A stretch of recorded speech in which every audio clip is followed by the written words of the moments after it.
Al concluir el discurso del obispo McMullen, la congregación cantará La fe de nuestros padres, el himno número 84 del himnario en inglés, bajo la dirección de Jared Critchfield. La última oración le ofrecerá Bonnie Stephenson. Tengo ahora el privilegio de presentar al orador de esta velada. Keith Brigham McMullen fue nombrado segundo consejero del obispado presidente de la Iglesia de Jesucristo de los Santos de los Últimos Días el 27 de diciembre de 1995.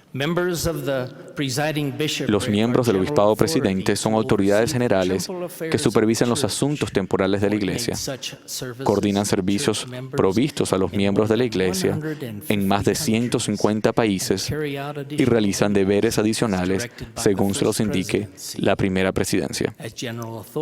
Como autoridades generales de la Iglesia, sus responsabilidades también incluyen el presidir conferencias de estaca y dar instrucciones y guía a los líderes del sacerdocio. El obispo McMullen es un graduado de Banca y Finanzas de la Universidad de Utah. Antes de ser llamado al obispado presidente, sirvió por 20 años en el Departamento de Bienestar de la Iglesia. 10 de esos años fue su director ejecutivo. Anteriormente, hubo trabajado en Ford Motor Company como analista de finanzas e inversiones y había manejado varias pequeñas empresas. El obispo McMullen ha servido en la Iglesia como misionero de tiempo completo, presidente de misión, obispo, sumo consejero y presidente de estaca. Nació en St. George, Utah, y creció en el poblado cercano de Leeds y más tarde en Salt Lake City. Él y su esposa, Carolyn Jim Gibbs McMullen, tienen 8 hijos y 19 nietos. Obispo McMullen.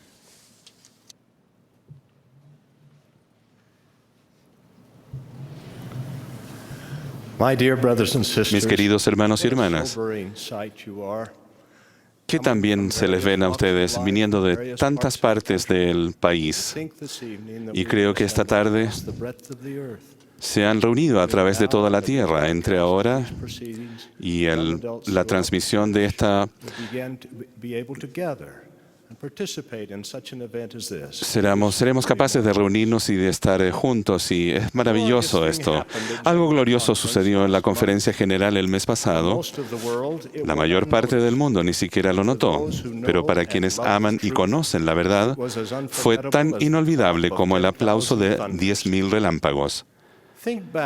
Piensen en la sesión de clausura. El coro del tabernáculo dio voz al familiar son: Te damos, Señor, nuestras gracias, que mandas de nuevo venir. Profetas con tu evangelio, guiándonos cómo vivir. Súbitamente, hombres y mujeres, niños y niñas, reunidos en el centro de conferencia, se levantaron en reverencia y gratitud por las bendiciones pronunciadas en este himno.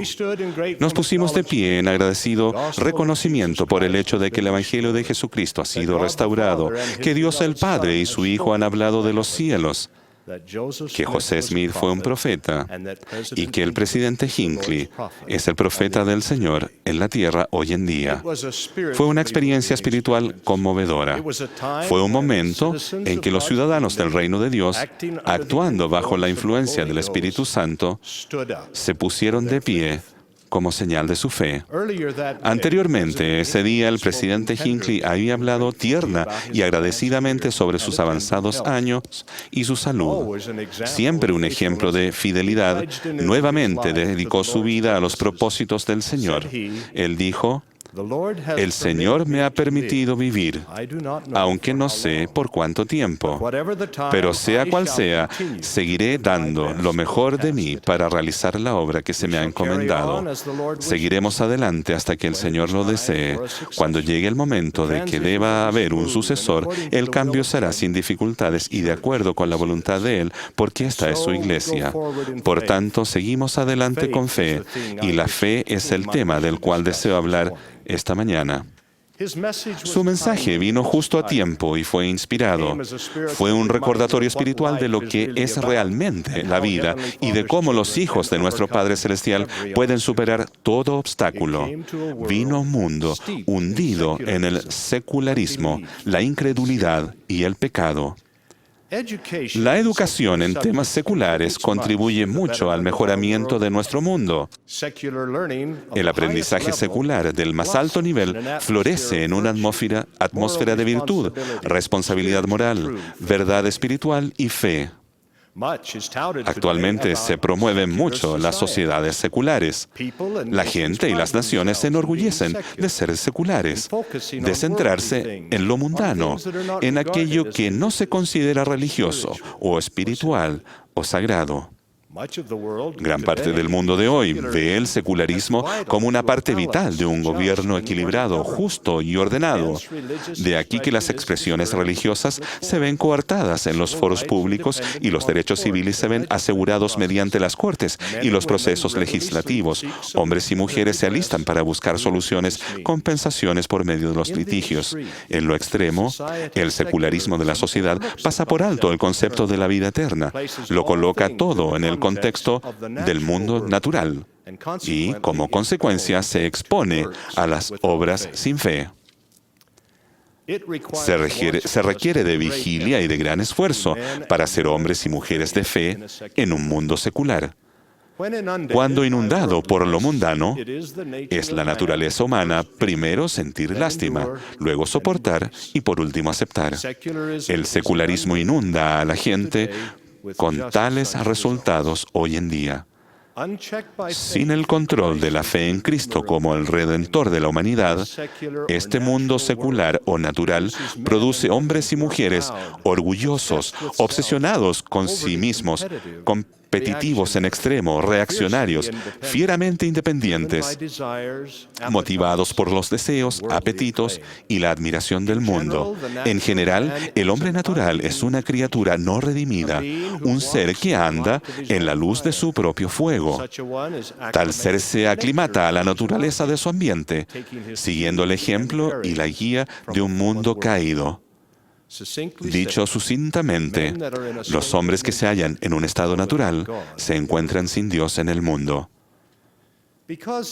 Debido a que el secularismo típicamente ignora la perspectiva eterna, con el tiempo puede llevar a la incredulidad.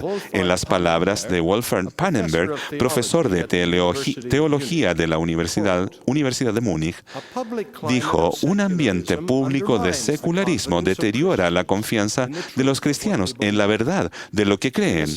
En un entorno secular, aún un conocimiento elemental del cristianismo se ve reducido. Ya no se trata de rechazar las enseñanzas cristianas. Grandes números de personas no cuentan con el más vago conocimiento de lo que son esas enseñanzas. Mientras más se generalice la ignorancia sobre el cristianismo, mayor el prejuicio contra el cristianismo. La dificultad incrementa con la relativización cultural de la mera idea de la verdad. A la vista de muchos, las doctrinas cristianas son solo opiniones que pueden o no ser afirmadas de acuerdo con las preferencias individuales o dependiendo de si se refieren a las sentidas necesidades personales. En absoluto, el absoluto y secularizado orden social da nacimiento a un sentir de falta de significado. La fe en Cristo se ve reemplazada por la fe en el hombre. En discursos públicos y pensamientos privados, las preguntas ¿de dónde venimos? ¿A dónde vamos? ¿Cuándo termina la vida? ¿Y qué es lo que finalmente gobierna el aquí y el ahora? No solo se evitan, sino que se consideran irrelevantes. Este estado de incredulidad se está volviendo una calamidad de proporciones colosales. Nuestro Padre Celestial sabía que esto sucedería. La restauración del Evangelio volvió a encender la fe en Jesucristo como Creador, Salvador y Redentor. Devolvió la comprensión correcta del propósito de la vida. En 1831, a los hijos de nuestro Padre Celestial se les dijo: por tanto yo, el Señor, sabiendo las calamidades que sobrevendrían a los habitantes de la tierra, llamé a mi siervo José Smith, hijo, y le hablé desde los cielos y le di mandamientos, para que también la fe aumente en la tierra. Antes de que se colocara la fundación de este mundo, antes de que las esferas del universo recibieran su lugar, los hombres y las mujeres vivían, se movían y eran. El pensamiento secular de que la vida es solo biología niega la verdad fundamental, la conciencia subconsciente que reside en lo remoto de cada alma viviente, de que el hombre fue en el principio con Dios. Este hecho es inmutable e irrefutable. El Edén paradisíaco con nuestros primeros padres, Adán y Eva, vino después, para que el hombre, mediante las experiencias de la vida terrenal y la redención de Cristo, pueda convertirse en un ser completo, totalmente desarrollado y perfecto. Las épocas de los patriarcas, la venida celestial de nuestro Salvador y su incomparable expiación en el meridiano de los tiempos, y los tiempos de la restauración de todas las cosas que comenzaron en 1820, fijaron el fundamento mediante el cual hombres, mujeres, niños y niñas pudieran una vez más gobernar su vida y ambiente mediante la fe en el Señor Jesucristo. Mis queridos jóvenes, ustedes se encuentran en la confluencia de estos sucesos mundiales. Lo pasado es prólogo, y lo que ha sido aún ha de ser. Lo que puede suceder y lo que debe suceder es que su fe y sus obras acompañantes pongan freno al progreso de la ola de incredulidad. Esta es su suerte en la vida. Este es su sagrado deber. Nuestro maestro dijo: si tuviereis fe como un grano de mostaza, nada os será imposible. El presidente Hinckley nos recuerda: al fin y al cabo, la riqueza singular de la Iglesia radica en la fe de su gente. En la obra de la gran causa que llevamos a cabo, lo que más necesitamos es una mayor fe. Sin ella, la obra podría quedar estancada, pero con ella nadie puede detener su progreso. Tal fe es más que actitud, más que creencia, más que testimonio sobre lo que uno sabe, siente. La fe verdadera, la fe de la que habla nuestro amado profeta, da nacimiento a la rectitud en esta vida y a la salvación en la vida por venir. Se centra en el Dios verdadero y viviente y en Jesucristo, a quien Él ha enviado.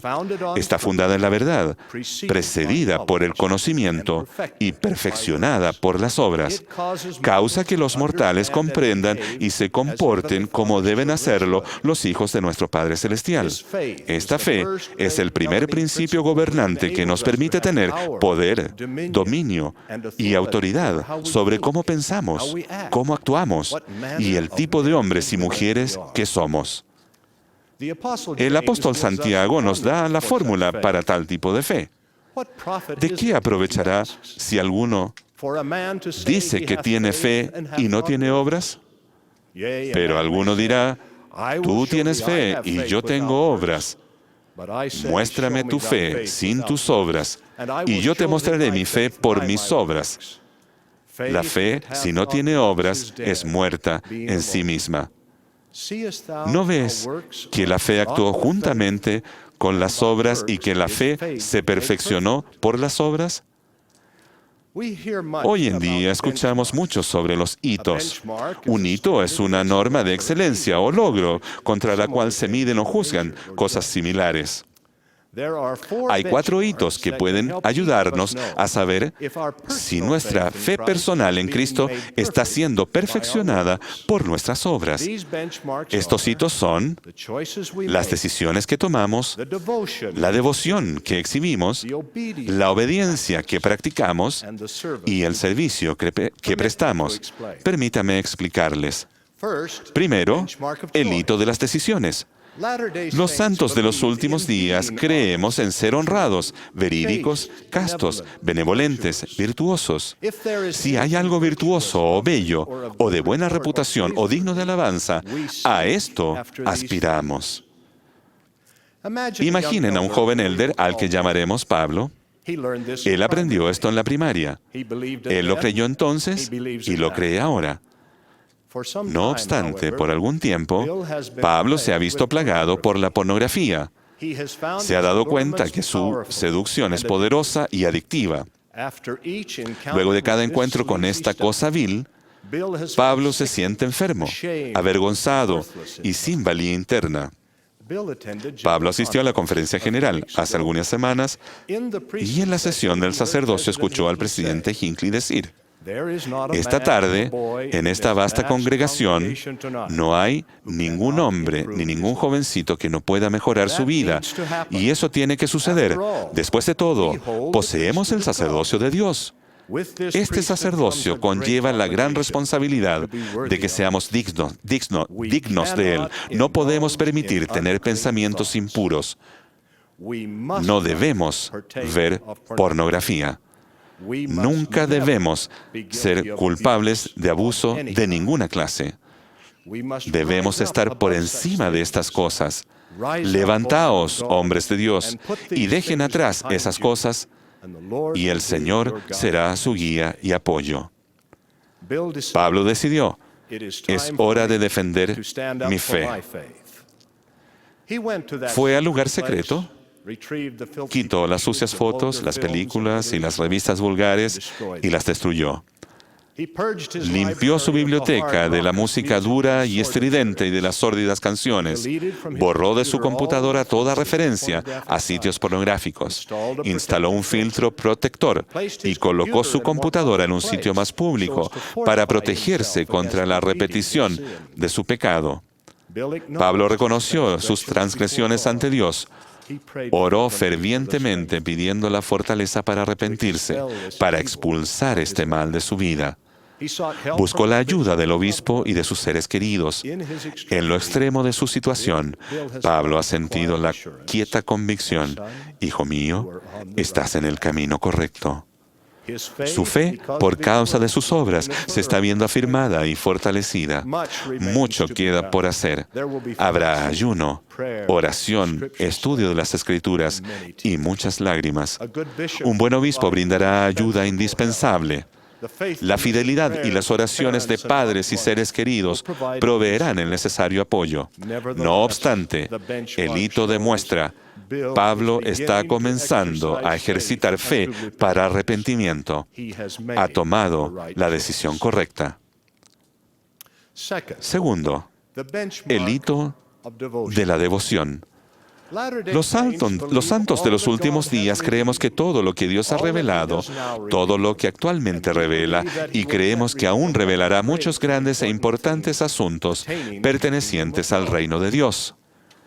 Creemos en la congregación literal del pueblo de Israel y en la restauración de las 10 tribus, que Sión, la nueva Jerusalén, será edificada sobre el continente americano y que los hombres y las mujeres son llamados por Dios, por profecía y la autoridad divina, para llevar esto a cabo. La verdadera devoción está atada a las causas divinas puestas en movimiento antes de la fundación de este mundo. Antepasados rectos se alistaron en ellas y dieron su vida por el desarrollo de los propósitos de nuestro Padre Celestial. Se ha confiado en nosotros para que continuemos y sigamos construyendo sobre sus consagradas labores. Ahora una historia familiar para algunos de ustedes. En 1856, Robert y Ann Parker, con sus 4 hijos, se embarcaron en Inglaterra para unirse a los santos en Utah. Un profeta había hablado y de ellos era la responsabilidad de recogerse en la gran cuenca y ayudar a edificar Sión. Como miembros de la compañía de carros de MacArthur, cada persona de la familia tenía una responsabilidad. El padre y la madre tiraban del pesado carro de mano. Maxie, de 12 años, empujaba y Marta, de 10 años, cuidaba al pequeño Arthur, de 6 años de edad. A Ada, la bebé de 1 año, caminaba, la cargaban o iba sobre el carromato. En alguna parte de Nebraska, el pequeño Arthur se sentó a descansar y se quedó dormido. Se levantó una tormenta repentina. La compañía se dio prisa y armó campamento. Fue entonces que descubrieron que Arthur no estaba con los otros niños. Buscaron por días en vano. La compañía tuvo que seguir adelante. Este era el momento para que Robert y Ann Parker actuaran de acuerdo con su fe. Archer Walters registró en su diario bajo el 2 de julio de 1856, el niño del hermano Parker se perdió y su padre volvió a buscarlo. Cuando Robert se fue, Ann le colocó un chal de color rojo brillante en los hombros y le dijo, si lo encuentras muerto, envuélvelo en este chal para enterrarlo. Si lo encuentras con vida, úsalo como bandera para hacernos señas. Ella, con los otros niños, tomaron el carro de mano y siguieron en su estrago junto con la compañía. Robert siguió las millas de camino entre los bosques, llamando, buscando y orando por su indefenso hijito. Finalmente llegó a una estación de correo y trueque, donde supo que a su hijo lo cuidaban un leñador y su esposa. El pequeño Arthur había estado enfermo por el miedo y por estar expuesto a los elementos, pero Dios había escuchado las oraciones de sus amorosos padres. En el camino, todas las tardes, Ann y sus hijos mantuvieron vigilia.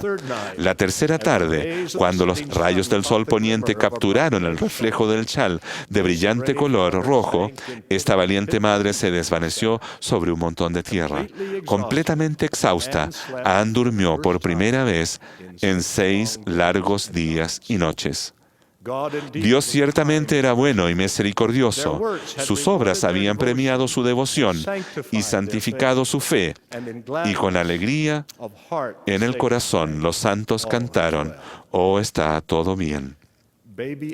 La bebita Ada, mi abuela, creció hasta ser mujer y se casó con mi abuelo, Brigham Young McMullen. Aquí está la moraleja. Ella nunca permitió que sus hijos olvidaran que ella y su familia habían cruzado las planicies con la compañía de carros de mano de MacArthur. La historia del chal rojo se convirtió en nuestra historia y el legado de su fe también se convirtió en el nuestro. Y así todos nosotros seguimos adelante y vemos grandes obstáculos desvanecerse como el rocío ante el sol matutino.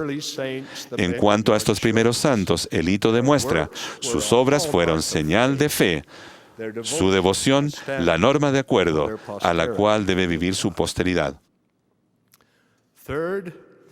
Tercero, el hito de la obediencia.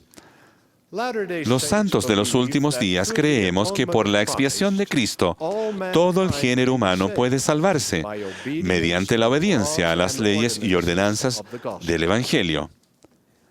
Aquí imaginamos a una pareja joven, representativa de quienes viven en un mundo secular. David y Michelle conocían este artículo de fe mucho antes de conocerse entre sí. Aún así, deben lidiar con la preocupación a la que se enfrentan muchos de los participantes en esta transmisión. David y Michelle tienen entre los 25 y los 30 años de edad. Se han conocido por un tiempo. Salen juntos. Y están enamorados. Nevertheless, they are indecisive about marriage and family. Should they postpone marriage until they have completed their schooling? No obstante, están indecisos en cuanto al matrimonio y la familia. Deben posponer el matrimonio hasta haber completado sus estudios universitarios, tener más dinero o haber logrado alguna de sus ambiciones personales. También se preguntan sobre la escaladora tendencia al divorcio, las guerras y los tumultos por todo el mundo y la sobrepoblación. ¿Sobrevivirá su matrimonio? ¿Deberán traer niños a un mundo como este? Oh, David y Michelle, ejerciten su fe. Recuerden, el matrimonio entre el hombre y la mujer es ordenado por Dios. Lo que Dios juntó, no lo separe el hombre. Herencia de Jehová son los hijos. La tierra está llena, hay suficiente y de sobra. Actúen sobre lo que saben que es verdad, y sus buenas obras perfeccionarán su fe. Tendrán una vida plena y maravillosa. Sigan los buenos ejemplos de sus padres. No tenían dinero para casarse, pero lo hicieron. Ellos también se preocupaban de las guerras y de los tumultos, pero ejercieron su fe y los tuvieron a ustedes. Las exigencias del matrimonio y de la familia no evitaron su educación, sino que la enriquecieron.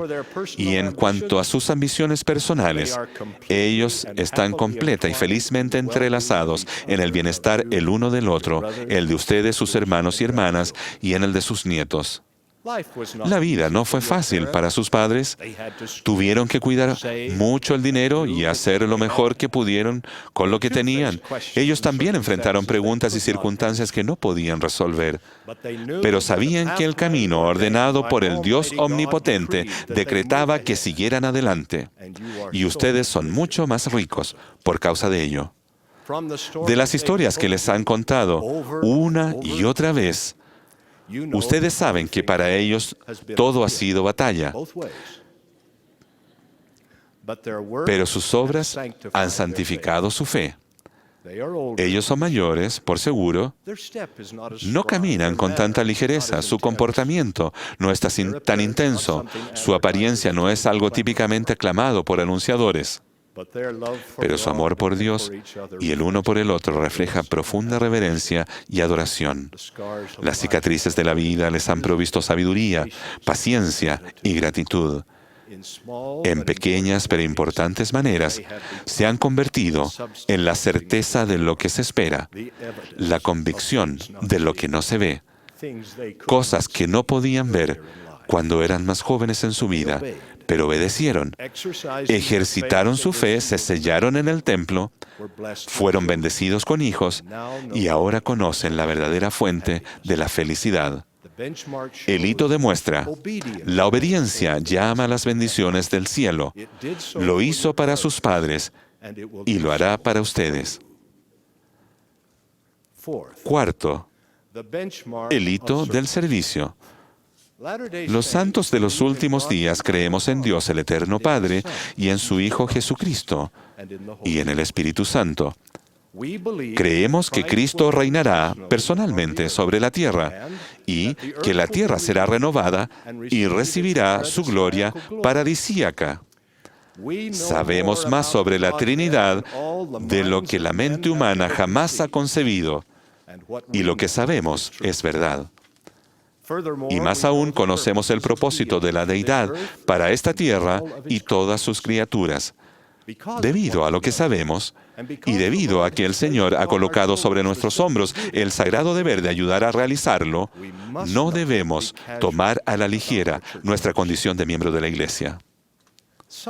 Hay quienes se ven tentados a comprometerse menos por temor a parecer demasiado religiosos. Ven la Iglesia como una institución y no como un reino. Oh juventud bendita, hagan de la obra de la Iglesia y del reino de Dios el centro de su vida. Cuando se los llame a servir, digan sí y hagan la mejor labor posible. Escuchen este mandato del Señor. Por tanto, no busquéis las cosas de este mundo, mas buscad primeramente edificar el reino de Dios y establecer su justicia, y todas estas cosas os serán añadidas. En 4 días, a partir de hoy, el 9 de noviembre, se cumplirán 150 años desde que la desafortunada compañía Willie llegó con tanta dificultad al Valle del Lago Salado. Estas personas experimentaron mucho sufrimiento y muerte. Las tormentas y su debilitada condición habían reclamado la vida de muchos. Los rescatadores salvaron a muchos más. Levi Savage se encontraba entre quienes llegaron ese día. La historia cuenta su fiel y determinado trabajo para salvar a los santos y llevarlos a salvo al valle. Pero este noble servicio no comenzó en las planicies nevadas de Wyoming. Este no fue sino otro capítulo, tal vez el coronador, de una vida consagrada al servicio. Levi se bautizó en junio de 1846, a los 26 años de edad. Respondiendo al llamado del profeta de ir hacia el oeste, registra que nos preparamos lo mejor que pudimos para un largo viaje a una tierra desconocida y para nosotros un país completamente nuevo. Dijimos adiós al antiguo hogar y dirigimos curso al oeste, sin conocer el destino final, esperando ubicarnos en algún lugar en el oeste, en la desolación de las montañas rocallosas. El 16 de julio de 1846, él, con otros hombres valientes, nuevamente respondieron al llamado del profeta. Se alistaron en el batallón mormón y marcharon unos 3.200 kilómetros desde Council Bluffs, Iowa, a San Diego, California, y luego a Los Ángeles. Allí se los relevó de su servicio al gobierno. Aunque no sabían nada sobre dónde estaban sus familias, comenzaron su viaje hacia el Valle del Gran Lago Salado. La ruta extra que Levi Savage recorrió fue unos 1.650 kilómetros, sobre rudo y hostil terreno, pero finalmente llegó al Valle del Lago Salado. Aquí Levi fue pionero, luchó contra los grillos, se casó, tuvo un hijo y sepultó a su esposa meses después del nacimiento de su hijo. 10 meses luego de la muerte de su esposa, durante la conferencia de octubre de 1852, él y varios hermanos fieles fueron llamados por el profeta a abrir una misión del Evangelio en Siam, que hoy es Tailandia. En esta ocasión viajaron en carreta y vagones de vuelta al sur de California y el Océano Pacífico. Con el tiempo, zarparon desde San Francisco a Calcuta, destino a su misión en Siam.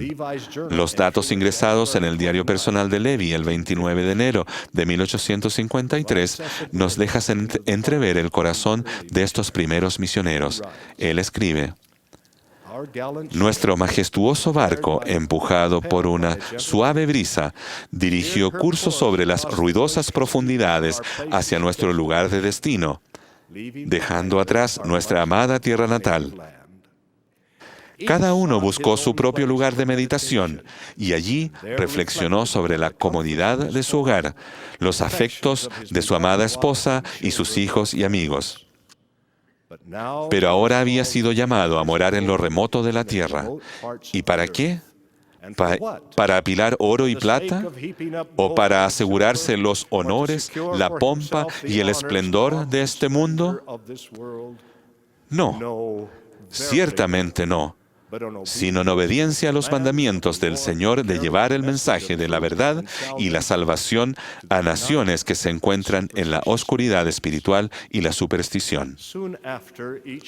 Poco después, todos nos retiramos a nuestras camillas para descansar y reposar, pero despierto o dormido, nuestra mente continuaba pensando en las realidades del pasado y los prospectos del futuro. Luego de su misión, Levi zarpó hacia Casa Vía, Boston, Massachusetts. Llegó a su lugar de nacimiento en Greenfield, Ohio, y escribió a su arribo allá: he dado la vuelta al mundo. Se unió a la compañía Whitley en Iowa City, Iowa, la que comenzó una saga de eterna importancia para él, su familia y la iglesia entera. Su obra en esta epopeya coronó una vida de sacrificio y de servicio. De estos pioneros, el hito muestra: su fe y sus obras fueron un faro en un mundo incrédulo. Su servicio, un patrón para todos a seguir. Nos conmueven las palabras del clérigo Frederick W. Faber: fe de aquellos padres, aún viviente, a pesar del calabozo, el fuego y la espada. Oh, cómo nuestro corazón late de gozo cuando oímos su gloriosa palabra. Fe de nuestros padres, lucharemos por traer a toda nación a ti, y mediante la verdad que viene de Dios, la humanidad será verdaderamente libre. fe de nuestros padres, amaremos, tanto amigo como enemigo, en toda lucha. Y te predicaremos como el amor sabe, con bondadosas palabras y virtuosa vida. Fe de nuestros padres, santa fe. Seremos fieles a ti hasta la muerte. Testifico, hermanos y hermanas, Dios está en el cielo, su nombre es Elohim, y Él conoce a todos sus hijos, no importando de dónde vengan y hacia dónde vayan. Jesús, el amado de Israel, es su Hijo amado, el Redentor de toda la humanidad. José Smith, un hombre joven, fue llamado por la voz del Señor como un profeta y siguió ese llamamiento, y de allí nació la verdadera iglesia y el reino de Dios fue restablecido en la tierra. Qué tan bendecidos somos de tener esto. Y ustedes, mis queridos hermanos y hermanas, están en la historia.